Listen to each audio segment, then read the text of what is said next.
Hi friends, welcome to Ponnaganti channel. Special category status అనే అంశం గత కొన్ని రోజులుగా రాష్ట్ర రాజకీయాల్లో పెను సంచలనంగా మారింది. ముఖ్యంగా యువత సోషల్ మీడియా వేదికగా ఈ స్పెషల్ కేటగిరీ స్టేటస్ అనే అంశానికి ఉద్యమ రూపాన్ని ఇస్తున్నారు. అయితే ఈ అంశాన్ని గురించి మనం క్షుణ్ణంగా తెలుసుకోబోయే ముందు మనం మన్మోహన్ సింగ్ గారు రాష్ట్రాన్ని విడగొట్టినప్పుడు ఆంధ్రప్రదేశ్ రాష్ట్రానికి స్పెషల్ కేటగిరీ స్టేటస్ని ఇస్తాము అని చెప్పక ముందు పరిస్థితులు, స్పెషల్ కేటగిరీ స్టేటస్కి ఎటువంటి పరిస్థితులు ఉన్నాయి, ఆయన ఆ ప్రకటన పార్లమెంటులో చేసిన తరువాత ఎటువంటి పరిస్థితులు ఉన్నాయి మనం అర్థం చేసుకోవాలి. సో ఈ స్పెషల్ కేటగిరీ స్టేటస్ అనేది 1969లో 5th ఫైనాన్స్ కమిషన్ ఇంట్రడ్యూస్ చేసింది. ఇది ఎందుకు ఇంట్రడ్యూస్ చేశారంటే కొన్ని రాష్ట్రాలకి, డిసడ్వాంటేజ్ ఉన్న రాష్ట్రాలకి, అంటే అభివృద్ధికి ఆస్కారం లేని రాష్ట్రాలకి కొన్ని నిధులు అధికంగా ఎలకేట్ చేసి ఆ రాష్ట్రాలని ఆర్థికంగా పైకి తీసుకురావడానికి 5th ఫైనాన్స్ కమిషన్ 1969లో దీన్ని ఇంట్రడ్యూస్ చేశారు. మొట్టమొదటగా వాళ్ళు 3 రాష్ట్రాలకి స్పెషల్ కేటగిరీ స్టేటస్ ఇచ్చారు. ఒకటి అందులోది అస్సాం, 2 నాగాల్యాండ్, 3 జమ్మూ అండ్ కాశ్మీర్. ఆ తర్వాత ఈ 3 రాష్ట్రాలే కాకుండా 8 రాష్ట్రాలకి స్పెషల్ కేటగిరీ స్టేటస్ ఇవ్వటం జరిగింది పలు సంవత్సరాల్లో. అవి అరుణాచల్ ప్రదేశ్, హిమాచల్ ప్రదేశ్, మణిపూర్, మేఘాలయ, మిజోరాం, సిక్కిం, త్రిపుర అండ్ ఉత్తరాఖండ్. అయితే ఈ స్పెషల్ కేటగిరీ స్టేటస్ ఒక స్టేట్కి ఇవ్వాలి అంటే ఎటువంటి రిక్వైర్మెంట్స్ వాళ్ళు లిస్ట్ చేశారంటే, ఒకటి కొండ ప్రాంతాలు అయి ఉండాలి, డిఫికల్ట్ టెర్రైన్ కానీ కొండ ప్రాంతాలు అయిన ప్రదేశాలు, అదేవిధంగా జనసాంద్రత తక్కువగా ఉన్న ప్రదేశాలు, లేకపోతే ట్రైబల్ పాపులేషన్ ఎక్కువగా ఉన్న రాష్ట్రాలు, అలాగే కొన్ని ప్రత్యేక పరిస్థితుల్లో నైబరింగ్ కంట్రీస్ తోటి ప్రత్యేకమైన లొకేషన్, జియోగ్రాఫికల్గా ప్రత్యేకమైన ప్రాంతాల్లో ఉన్న రాష్ట్రాలకి, అదేవిధంగా ఎకనామికల్గా ఇన్ఫ్రాస్ట్రక్చర్ పరంగా వెనకబాటులో ఉన్న రాష్ట్రాలకి, అదేవిధంగా రాష్ట్రాలు తనకు కావలసిన ఆర్థిక వనరులను సమకూర్చుకోలేని పరిస్థితుల్లో ఉన్న రాష్ట్రాలకి ఈ స్పెషల్ కేటగిరీ స్టేటస్ ఇవ్వచ్చు అని వాళ్ళు చెప్పారు. అయితే ఎవరు డిసైడ్ చేస్తారు ఈ రాష్ట్రానికి ఈ పరిస్థితులు ఉన్నాయి, ఈ రాష్ట్రానికి స్పెషల్ కేటగిరీ స్టేటస్ ఇస్తున్నాం అని డిసైడ్ చేసేది ఎవరయ్యా అంటే నేషనల్ డెవలప్మెంట్ కౌన్సిల్, ఎన్డీసీ. ఈ ఎన్డీసీలో ఎవరు ఉంటారు అంటే ఉండేది ప్రధానమంత్రి, prime minister, union ministers, chief ministers, members of planning commission, అంటే ప్రణాళికా సంఘం యొక్క మెంబర్స్ ఉంటారు. ఎందుకంటే వీళ్ళందరే ప్లానింగ్ కమిషన్ని గైడ్ చేస్తారు కాబట్టి. సో అయితే స్పెషల్ కేటగిరీ స్టేటస్ ఒక రాష్ట్రానికి వచ్చింది అంటే దానికి వచ్చే అడ్వాంటేజెస్ ఏంటి అనేది తెలుసుకోవాలి కదా. సో ఈ అడ్వాంటేజెస్ తెలుసుకునే ముందు మనం అసలు కేంద్రం నుంచి రాష్ట్ర ప్రభుత్వాలకి ఎటువంటి నిధులు వస్తాయి, ఎన్ని రకాలుగా నిధులు వచ్చే అవకాశం ఉంది అనేటువంటిది మనం ముందు తెలుసుకుంటే ఈ స్పెషల్ కేటగిరీ స్టేటస్ యొక్క అడ్వాంటేజ్ ఏంటి అనేది మనకు అర్థమైంది. ఫస్ట్, కేంద్రం నుంచి రాష్ట్రానికి 4 రకాలుగా నిధులు వస్తాయి. ఒకటి, కేంద్రం వసూలు చేసే ట్యాక్సులు, డ్యూటీస్లో రాష్ట్రాల యొక్క వాటా. రెండోది, non plan grants and loans, అంటే ప్రణాళికేతర గ్రాంట్లు, రుణాలు ఈ విధంగా. మూడోది, central assistant for states. 4, centrally sponsored schemes ద్వారా, అంటే కేంద్ర ప్రభుత్వం రెడ్యూస్ చేసిన స్కీమ్స్ ద్వారా రాష్ట్రాలకి డబ్బు వచ్చే అవకాశం ఉంది. సో ఈ విధంగా ఈ 4 అంశాల్లో రాష్ట్రాలు కేంద్రం నుంచి డబ్బులు వస్తాయి. సో ఈ 4 అంశాల్లో ఫస్ట్ 2 అంశాలు, ఒకటి state share of taxes and duties, అదేవిధంగా ఈ గ్రాంట్లు, లోన్లు, ఇవి 2 అంశాలు ఫైనాన్స్ కమిషన్ పరిధిలోకి వస్తాయి. అంటే ఫైనాన్స్ కమిషన్ ఎవరైతే మన యూనియన్ ఫైనాన్స్ మినిస్టర్ ఉంటారో ఆయన పరిధిలో ఇవి ఉంటాయి. అంటే వాళ్ళు రికమెండేషన్స్ ప్రకారం ఫైనాన్స్ కమిషన్ రికమెండేషన్స్ ప్రకారం వాళ్ళు ఈ నిధులను ఇస్తారు. రాష్ట్రాలకి వచ్చే నిధులలో ఈ ట్యాక్సుల ద్వారా, అంటే రాష్ట్రాలకి ట్యాక్సుల్లో వచ్చే వాటానే అధికంగా ఉంటుంది. ఇది ఎక్కువ షేర్ అనమాట. సో ఈ 3వ అంశం మనం చెప్పుకున్నది central assistant for states and assistant for centrally sponsored schemes. ఈ 2 అంశాలు, ఈ చివరి 2, 3, 4 అంశాలు మనకి ప్లానింగ్ కమిషన్ పరిధిలోకి వస్తాయి. అంటే మనకి ఇక్కడ 2 ఉండేవి. ఒకటి ఫైనాన్స్ కమిషన్, రెండోది ప్లానింగ్ కమిషన్. ఫైనాన్స్ కమిషన్ ఇచ్చే నిధులు స్పెషల్ కేటగిరీ స్టేటస్ ఉన్న స్టేట్స్కి, స్పెషల్ స్టేటస్ లేని స్టేట్స్కి డిఫరెన్స్ ఏమీ ఉండదు. కాకపోతే ప్లానింగ్ కమిషన్ ఇచ్చే నిధులు, అంటే వాళ్ళు రికమెండ్ చేసేవి, వాళ్ళు ఎలొకేట్ చేసే, ప్లానింగ్ కమిషన్ ఎలొకేట్ చేసే నిధులు అంటే సెంట్రల్ అసిస్టెంట్ ఫర్ స్టేట్స్, అలాగే సెంట్రల్లీ స్పాన్సర్డ్ స్కీమ్స్కి ఈ ప్లానింగ్ కమిషన్ ఇచ్చే నిధులు స్పెషల్ కేటగిరీ స్టేట్స్కి ఎంతని, నాన్ స్పెషల్ కేటగిరీ స్టేట్లకి ఎంతని దానికి డిఫరెన్స్ ఉంటుంది. అంతేగాని ఫైనాన్స్ కమిషన్ ఇచ్చే నిధుల్లో డిఫరెన్స్ అయితే ఉండదు. అయితే మనం ఇప్పుడు ఆనాడు ప్రధానమంత్రి మన్మోహన్ సింగ్ గారు పార్లమెంటులో ఆంధ్రప్రదేశ్కి స్పెషల్ కేటగిరీ స్టేటస్ 5 సంవత్సరాలు ఇస్తామని చెప్పక ముందు నిధులు ఎలాగొచ్చాయి అంటే అప్పుడు 13th ఫైనాన్స్ కమిషన్ ఉండేది. ఈ 13th ఫైనాన్స్ కమిషన్ ప్రకారము రాష్ట్రాలకి 32% ట్యాక్సుల్లో వాటా ఇచ్చేవాళ్ళు. అంటే కేంద్ర ప్రభుత్వం ఒక 100 రూపాయలు ట్యాక్స్ వసూలు చేస్తే అందులో 32 రూపాయలు రాష్ట్రాలన్నిటికీ ఇస్తారు. దీన్ని వర్టికల్ డివిజన్ అంటారు. అంటే కేంద్రానికి వాటా ఎంత, రాష్ట్రాలకి వాటా ఎంత. ఈ రాష్ట్రాలకి వాటా 32 రూపాయల్లో అన్ని స్టేట్స్కి పంచాలి. అంటే ఏ స్టేట్స్కి ఎంత ఇవ్వాలి అనే దానికి ఒక ఫార్ములా ఉంది. ఆ ఫార్ములా ప్రకారం ఏ స్టేట్కి ఎంత ఇవ్వాలో డిసైడ్ చేస్తారు. ఇది 13th ఫైనాన్స్ కమిషన్ ప్రకారం ఆ ఫార్ములా ఏంటంటే పాపులేషన్కి 25%, ఏరియాకి 10%, అలాగే ఫిజికల్ కెపాసిటీకి 47.5%, అలాగే ఫిజికల్ డిసిప్లిన్, ఆర్థికంగా ఎంత డిసిప్లిన్లో ఉన్నారనే దానికి 17.5%. ఈ నిష్పత్తుల ఆధారంగా ప్రతి ఒక్క రాష్ట్రానికి నిధులు వస్తాయి. ఇవి state share of union taxes and duties. అదేవిధంగా రాష్ట్రాలకి గ్రాంట్లు కానీ లోన్లు కానీ ఇచ్చినప్పుడు 13th ఫైనాన్స్ కమిషన్ ప్రకారం ఇదే ఫార్ములాని ఉపయోగించి వాళ్ళు చేస్తారు. అయితే మనకి స్పెషల్ కేటగిరీ స్టేటస్ అనే అంశానికి ప్రధానమైనది ఏంటంటే ఈ 3-4 కేటగిరీలు. మూడో category central assistant for states and union territories, 4వది సెంట్రల్లీ స్పాన్సర్డ్ స్కీమ్స్. ఈ 2 అంశాల్లోనే స్పెషల్ కేటగిరీ స్టేట్స్కి, నాన్ స్పెషల్ కేటగిరీ స్టేట్స్కి డిఫరెన్స్ ఉంటుంది. అయితే మనం 3వ అంశం చూద్దాం. అదేంటిది? Central assistant for states. ఈ సెంట్రల్ అసిస్టెంట్ ఫర్ స్టేట్స్ అనే దాంట్లో 3 కాంపోనెంట్స్ ఉంటాయి. ఒకటి నార్మల్ సెంట్రల్ అసిస్టెంట్స్, NCA ఒకటి, రెండోది ఎడిషనల్ సెంట్రల్ అసిస్టెంట్ అంటే ACA, మూడోది స్పెషల్ సెంట్రల్ అసిస్టెంట్స్. ఇందులో నార్మల్ సెంట్రల్ అసిస్టెంట్స్ అనేది కొంచెం ప్రధానమైనది. ఎందుకంటే కొంచెం స్పెషల్ కేటగిరీ స్టేట్స్కి ఎక్కువగా వచ్చే నిధులు ఈ నార్మల్ సెంట్రల్ అసిస్టెంట్స్ నుంచి వస్తుంటాయి. నార్మల్ సెంట్రల్ అసిస్టెంట్ NCA దాని ప్రకారం ఈ 11 రాష్ట్రాలకి అది ఎలొకేట్ చేసిన నిధుల్లో 30% ఈ 11 రాష్ట్రాలకి ఎలొకేట్ చేస్తారు. అంటే 100 రూపాయలు వాళ్ళు ప్లానింగ్ కమిషన్ ఎలొకేట్ చేస్తే అందులో 30 రూపాయలు కేవలం ఈ 11 స్టేట్లకే ఎలొకేట్ చేస్తారు. మిగతా స్టేట్స్ అన్నీ మిగిలిన 75%లో ఎలొకేట్ చేస్తారు. అలాగే ఈ NCA పరంగా ఈ ప్లానింగ్ కమిషన్ ఇచ్చే నిధులు కూడా దాని యొక్క నేచర్ కూడా డిఫరెంట్గా ఉంటుంది. ఎలాగంటే స్పెషల్ కేటగిరీ స్టేటస్ ఉన్న స్టేట్స్కి ఈ డబ్బులు NCA పరంగా వచ్చే నిధులు 90% గ్రాంట్ల రూపంలో, 10% లోన్ల రూపంలో ఇచ్చేవాళ్ళు. అంటే 90% గ్రాంట్లు, 10% మాత్రమే లోన్లు. మిగతా స్టేట్స్కి అయితే గ్రాంట్లు 30%, లోన్లు 70% ఇస్తారు.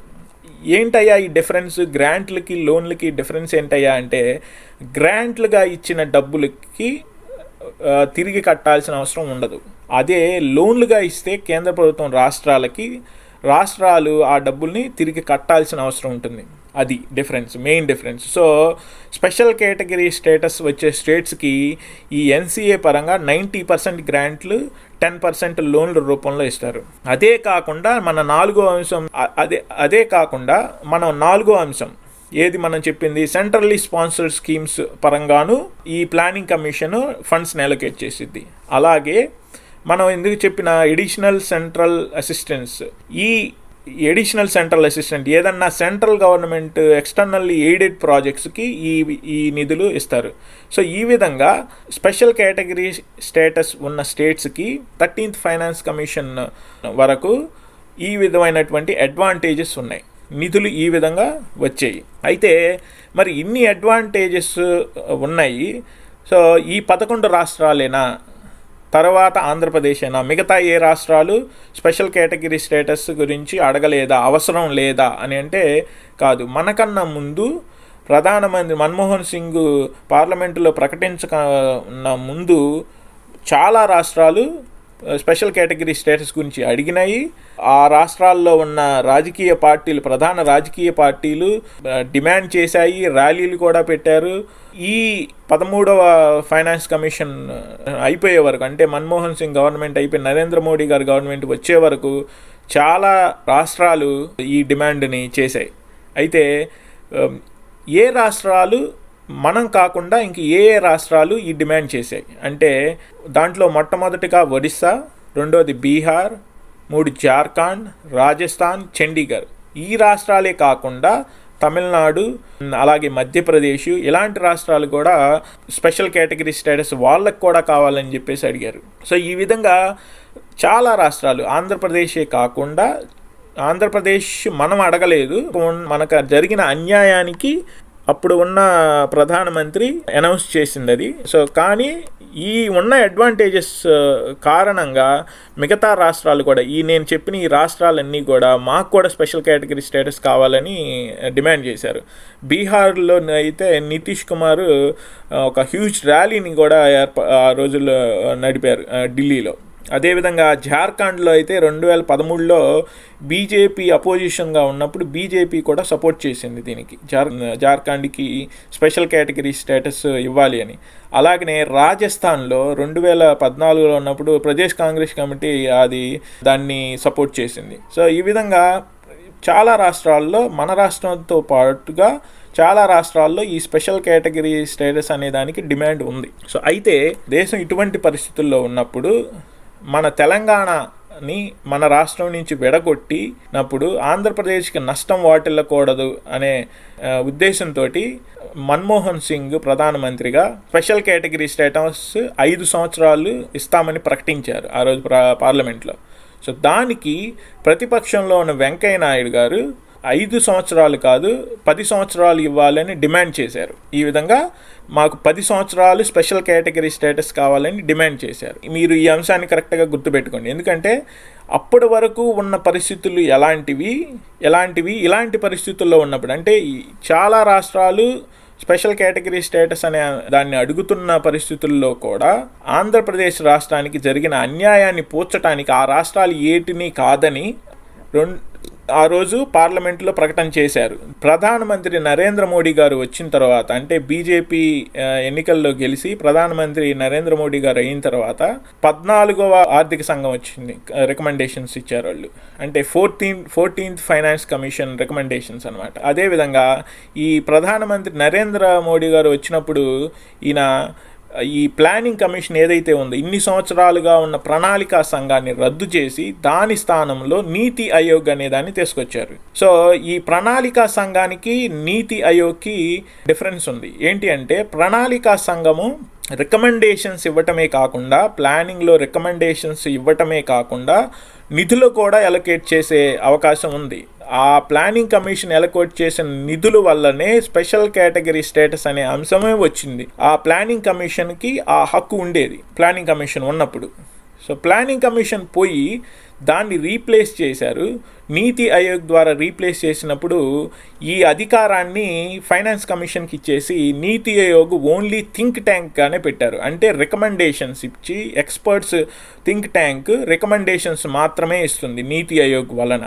సో దానివల్ల ఏమైంది, ప్లానింగ్ కమిషన్ ఏదైతే చెప్పిందో ఈ స్పెషల్ కేటగిరీ స్టేటస్ అనే అంశమే లేకుండా పోయింది. అయితే దీన్ని వీళ్ళు రీప్లేస్ చేయడానికి ఏం చేశారంటే 14th ఫైనాన్స్ కమిషన్లో మనం ముందు చెప్పాం కదా, 13th ఫైనాన్స్ కమిషన్లో 32% రాష్ట్రాలకి కేంద్రం నుంచి వాటా వచ్చేది, ఏది ట్యాక్సుల్లో, యూనియన్ ట్యాక్సుల్లో. దాన్ని వీళ్ళు ఏం చేశారంటే 32% నుంచి 42%కి పెంచారు. ఆ 42%ని అంటే 100 రూపాయలు 42 రూపాయలని ఈ మిగతా స్టేట్స్ అన్నిటికీ ఎలా పెంచాలి అనే దానికి ప్రతి ఫైనాన్స్ కమిషన్లోనూ ఈ పర్సంటేజ్లు మారుతూ ఉంటాయి. నేను ఇంతకుముందు చెప్పిన పర్సంటేజ్లు ఏవైతే ఉన్నాయో అవి మారుతూ ఉంటాయి ప్రతి రాష్ట్రానికి. ఇప్పుడు ఈ 42 రూపాయలని ఈ స్టేట్స్ అన్నిటికీ ఎలా పంచాలి అంటే ఆంధ్రప్రదేశ్కి ఎంత ఇవ్వాలి, తమిళనాడుకి ఎంత ఇవ్వాలి, మధ్యప్రదేశ్కి ఎంత ఇవ్వాలి, మహారాష్ట్రకి ఎంత ఇవ్వాలి, ఉత్తరప్రదేశ్కి ఎంత ఇవ్వాలి, ఈ ఫార్ములాని మారింది. ఏది 14th ఫైనాన్స్ కమిషన్లో ఈ ఫార్ములా మారింది. ఎలాగయింది అంటే ఫిజికల్ కెపాసిటీని బట్టి, అంటే ఇన్కమ్ యొక్క కెపాసిటీని బట్టి 50%, పాపులేషన్ ఆఫ్ 1971 ప్రకారం 17.5%, పాపులేషన్ ఆఫ్ 2011 ప్రకారం 10%, ఏరియాకి 15%, ఫారెస్ట్ కవర్ ఉంటే 7.5%, టోటల్ 100%. సో ఈ నిష్పత్తుల ఆధారంగా ఫైనాన్స్ కమిషన్ రాష్ట్రాలకి నిధుల్ని ఇస్తుంది. సో దీని వలన మనం ముందుగానే చెప్పుకున్నాం, ఫైనాన్స్ కమిషన్ ఇచ్చే నిధులలో స్పెషల్ స్టేట్స్ కానీ నాన్ స్పెషల్ స్టేట్స్కి కానీ ఎటువంటి డిఫరెన్స్ ఉండదు. అన్ని స్టేట్స్లు ఒకటే వాళ్ళకి. అందువల్లనే ఈ straight forward formula 42% states share, ఆ 42%లో ఈ ఫార్ములాస్ని, ఈ పర్సంటేజ్లను బట్టి ప్రతి స్టేట్కి నిధులు ఇస్తారు. అయితే మరి స్పెషల్ కేటగిరీ స్టేట్స్కు ఉన్న వాటి పరిస్థితి ఏంది అంటే, రాష్ట్రాలు డెఫిసిట్లో ఉన్న రాష్ట్రాల పరిస్థితి ఏందయ్యా అంటే, వాళ్ళు దానికి ఏం ప్రొవైడ్ చేశారంటే post devolution revenue deficit grant for states అని చెప్పి, డెఫిసిట్లో ఉన్న రెవెన్యూ డెఫిసిట్లో ఉన్న మన రాష్ట్రం లాంటి రాష్ట్రాలని ఐడెంటిఫై చేసి ఈ 14th ఫైనాన్స్ కమిషన్ వరకు, అంటే ఈ 5 సంవత్సరాలకి 1,94,821 కోట్ల రూపాయలని ఎలకేట్ చేశారు. ఎలకేట్ చేయడమే కాకుండా ఏ రాష్ట్రాలకు ఇస్తామనేది కూడా చెప్పారు. ఏ రాష్ట్రాలకు ఇస్తామని చెప్పారు అంటే, ఆంధ్రప్రదేశ్కి, అస్సాంకి, Jammu and Kashmir, Himachal Pradesh, Kerala, Manipur, Meghalaya, Mizoram, Nagaland, Tripura and west Bengal, ఇవి టోటల్ 11 స్టేట్స్. ఈ 11 స్టేట్స్కి వాళ్ళు ఐడెంటిఫై చేసి ఈ స్టేట్స్ అన్నిటికీ రెవెన్యూ డెఫిసిట్ ఉంది, సో రెవెన్యూ డెఫిసిట్ గ్రాంట్స్ ఇస్తామని చెప్పేసి చెప్పారు. అయితే ఈ స్టేట్స్లో ఎవరికి ఎంత ఇస్తామనేది కూడా చెప్పడం జరిగింది. అదేంటంటే జమ్మూ అండ్ కాశ్మీర్కి 60,000 కోట్లు, అలాగే హిమాచల్ ప్రదేశ్కి 40,000 కోట్లు సుమారుగా, ఆంధ్రప్రదేశ్కి 22,113 కోట్లు 5 year పీరియడ్కి. ఇది మొత్తం అంతా చెప్పేది నేను 5 year పీరియడ్కి. అలాగే నాగాల్యాండ్కి 18,475 కోట్లు, అదేవిధంగా వెస్ట్ బెంగాల్కి 11,760 కోట్లు. ఈ 5 సంవత్సరాలకు గాను ఈ నిధులు సంవత్సరానికి ఎంతని ఇస్తారనమాట. సో ఇది వాళ్ళు స్పెషల్ కేటగిరీ స్టేటస్ని తీసివేసి వాళ్ళు కేటాయించిన నిధులు. సో ఇప్పుడు చూసుకుంటే స్పెషల్ కేటగిరీ స్టేటస్ అనే అంశమే లేదు. ఆంధ్రప్రదేశ్ రాష్ట్రానికి జరిగిన అన్యాయం ఎలాగ పూడిద్ది? ఇది ఈ రెవెన్యూ డెఫిసిట్ అనేది మిగతా రాష్ట్రాలతో పాటు మన రాష్ట్రానికి వస్తున్న నిధులు. అయితే మరి ఈ స్పెషల్ కేటగిరీ స్టేటస్ ఇస్తాము అని చెప్పి మన్మోహన్ సింగ్ గారు ఆనాడు పార్లమెంటులో ప్రకటించిన దానికి విలువేంటి అంటే, ప్రజాస్వామ్యంలో ప్రధానమంత్రి ఒక పార్లమెంటులో ప్రకటించిన ప్రకటనకి విలువేది. తర్వాత దాన్ని అది కాంగ్రెస్ గవర్నమెంటే కాదు, బీజేపీ గవర్నమెంట్ కూడా స్వయాన మన రాష్ట్రానికి చెందిన బీజేపీ నాయకుడు, కేంద్రంలో నాయకుడు వెంకయ్య నాయుడు గారు 10 సంవత్సరాల పాటు స్పెషల్ కేటగిరీ స్టేటస్ ఇస్తామని చెప్పారు. అది ఎప్పుడు చెప్పారు? రాష్ట్రాన్ని విడగొట్టేటప్పుడు ఎలక్షన్కి కరెక్ట్గా ముందు.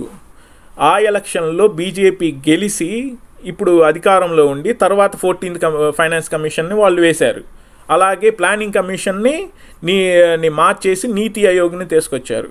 అంటే ఆనాడు రాష్ట్రాన్ని విడగొట్టేటప్పుడు స్పెషల్ కేటగిరీ స్టేటస్ ఇస్తాము అని మీరు 10 సంవత్సరాలు ఇవ్వాలి అని డిమాండ్ చేసిన నాడు ప్లానింగ్ కమిషన్ రద్దు చేసి నీతి ఆయోగ్ తేబోతున్నాము అనే అంశం వెంకయ్యనాయుడు గారికి తెలియదా? అలాగే 14th ఫైనాన్స్ కమిషన్లో అది అలా జరిగితే నీతి ఆయోగ్ని తీసుకొస్తే ఈ స్పెషల్ కేటగిరీ స్టేటస్ అనే అంశమే ఉండదు అన్న సంగతి ఆయనకు అప్పుడు తెలియదా?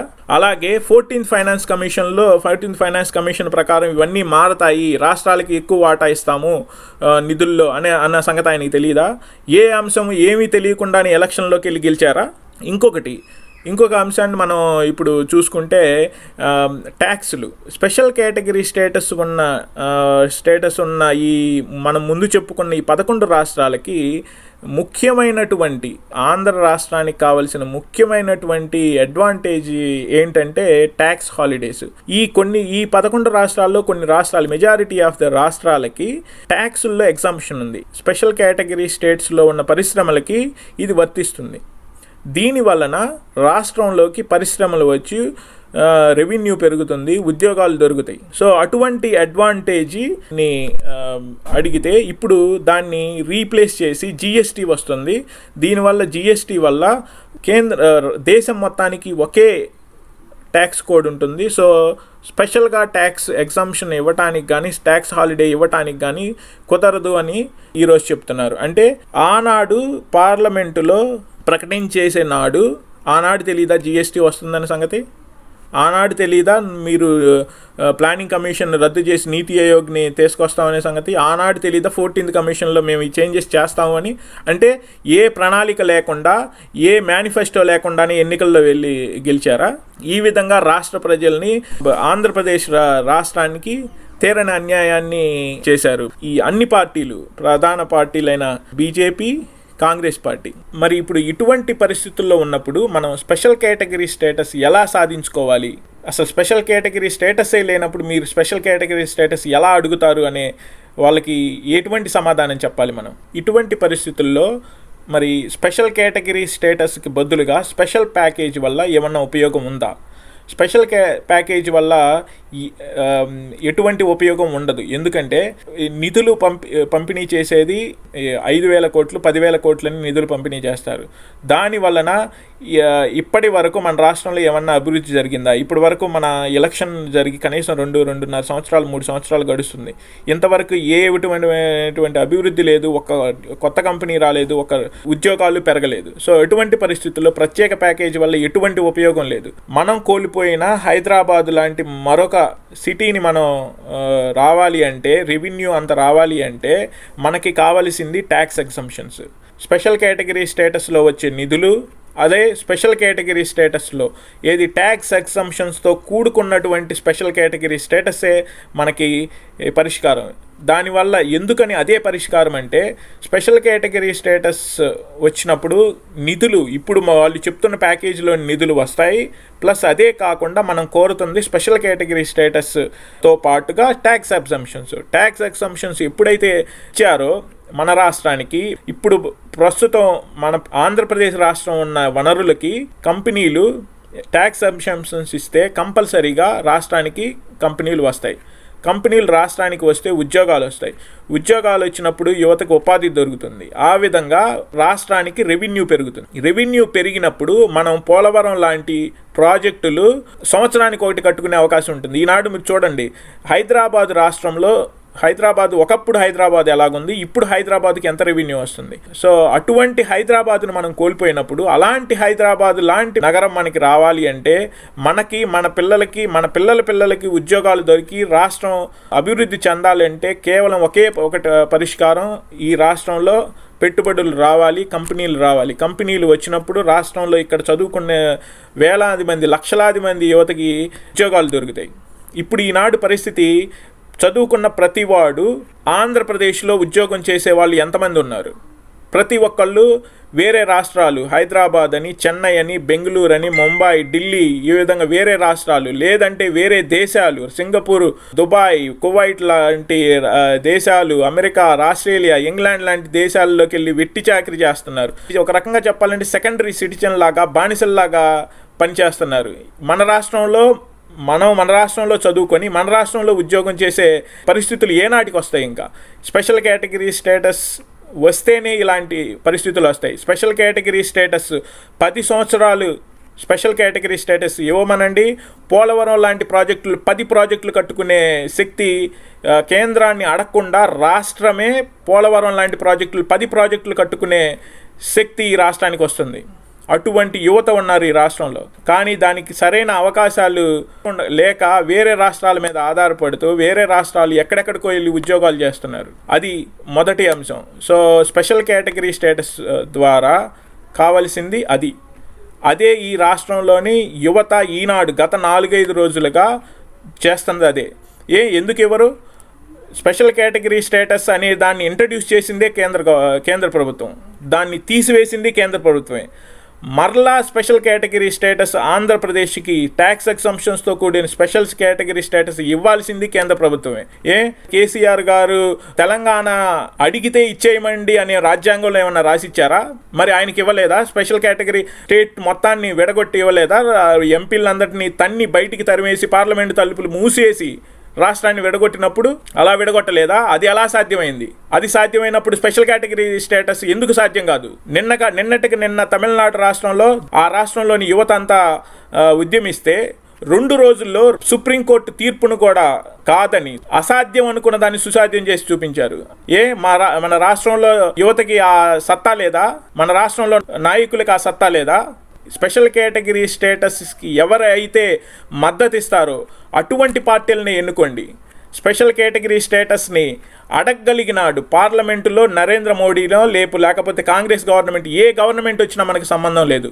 పార్టీలకు అతీతంగా మీరు ఏ పార్టీ అయినా కానీ, మీరు టీడీపీయా, మీరు వైఎస్ఆర్సీపీయా, మీరు జనసేన, ఏ పార్టీ అయినా సంబంధం లేదు. మీరు ఆంధ్రానా కాదా, మీరు తెలుగు మాట్లాడే వాళ్ళ కాదా, మీరు ఏ కులమైనా పర్వాలేదు, మీరు కమ్మ, రెడ్డియా, కాపువా, ఏ కులమైనా పర్వాలేదు, మీరు తెలుగు మాట్లాడతారా లేదా, మీరు ఆంధ్రప్రదేశ్లో ఉంటున్నారా లేదా, ఆంధ్రప్రదేశ్లో ఉండే వాళ్ళైతే స్పెషల్ స్టేటస్కి మద్దతు ఇవ్వాల్సిందే.